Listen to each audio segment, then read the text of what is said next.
Well, first up on the show, the Indian Finance Minister Nirmala Sitharaman today announced the details of the 20 lakh crore rupees economic stimulus package, estimated at 10% of the GDP. The package will include 3 lakh crore collateral-free automatic loans for businesses, particularly MSMEs. This collateral-free loan will come with a 12-month moratorium benefiting 45 lakh units. The MSME definition has also been revised by changing the investment limit patterns and giving relief to employees. The government has also announced EPF support for businesses and employees and more relief for non-banking finance firms and mutual funds as well, among all the other things that the Finance Ministry announced today. Take a look.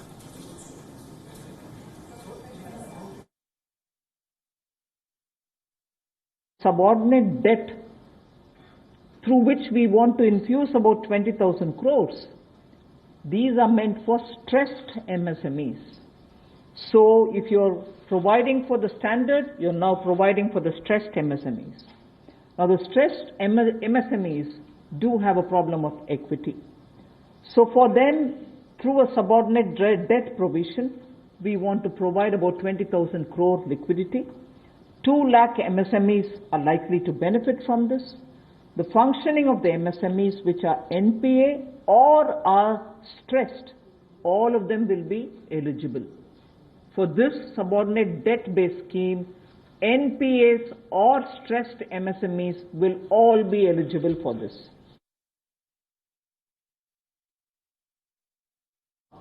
What was earlier defined with an investment of 25 lakh as micro unit will now have investment allowed till 1 crore. So they'll still be called a micro unit even if the investment is up to 1 crore. Now in that, service investments of 10 lakhs were called as micro earlier. Now because the distinction is removed, service also will have the benefit of being called a micro unit even if the investment is 1 crore. Over and above it, I did say that in addition to investment as a definitional criteria, we are bringing in the criteria of turnover also. So now your investment can be up to 1 crore and your turnover can be up to 5 crore. You shall be called as micro. This or that. Your investment can be 1 crore and your turnover can be 5 crore, up to 5 crore, you will be micro enterprise. There is a liquidity, emergency liquidity injection, which is happening to the extent of 90,000 crores. Now the Power Finance Corporation, REC, the Rural Electrification Corporations, both of them put together will infuse liquidity of 90,000 crores to all the DISCOMs against all the receivables that they have. They're sitting there without getting paid. In turn, they are not able to pay the GENCOs. In turn, the GENCOs are wondering where they will have more money to pay for producing electricity. And at a time when we are talking about Atmanirbhar Bharat, at a time when we are also rightly claiming the credit for having made India a surplus power generating country, we've reached a stage where DISCOMs don't have money because they're sitting with receivables. And well, Sumit Chaturvedi, my colleague, is now joining us live from the newsroom for the very latest on the Finance Ministry's announcements. And Sumit, well, several announcements there being made by the Finance Minister, and of course relief to taxpayers, relief particularly to MSMEs, where the government has announced that there will be a tax, there'll be an equity infusion as well. DISCOMs also being highlighted there. Take us through some of the major highlights of this Finance Ministry press briefing.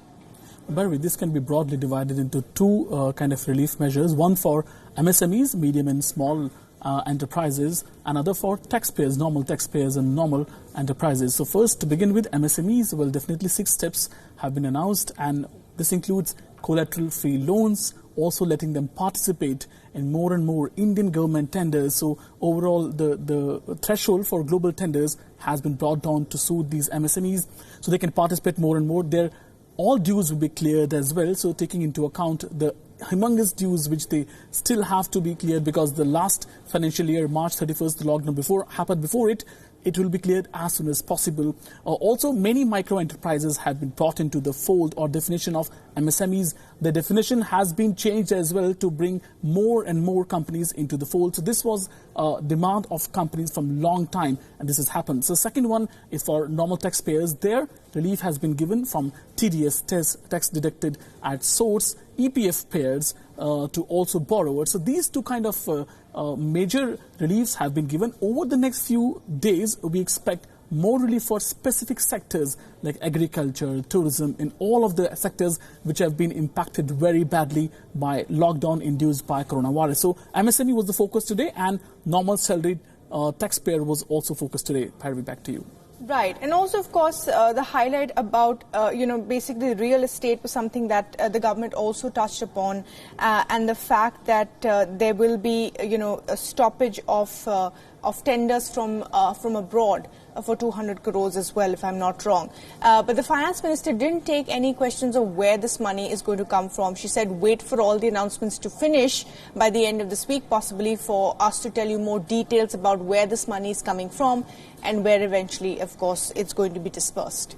Well, absolutely, Barry. It's really going to be a big Herculean task for the government to get money at this time when overall consumption is going to go downwards. The tax couldn't be taken from people because the overall incomes will go down. So the revenue mop-up will definitely decrease. So going forward, how will they gather resources to pay this? That's a big question, and that's, I'm sure, going to be answered not very immediately over the next few days or maybe a few weeks. Overall borrowing target for Indian government has been increased from over 6 lakh crore to 12 lakh crore.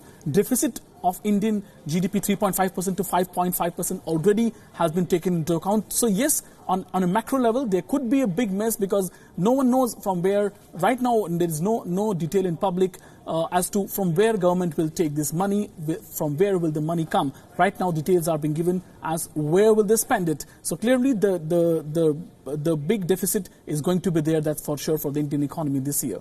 Right, absolutely, and Sumit, we'll have to watch out for that and several more announcements likely in the next few days. Thanks for that.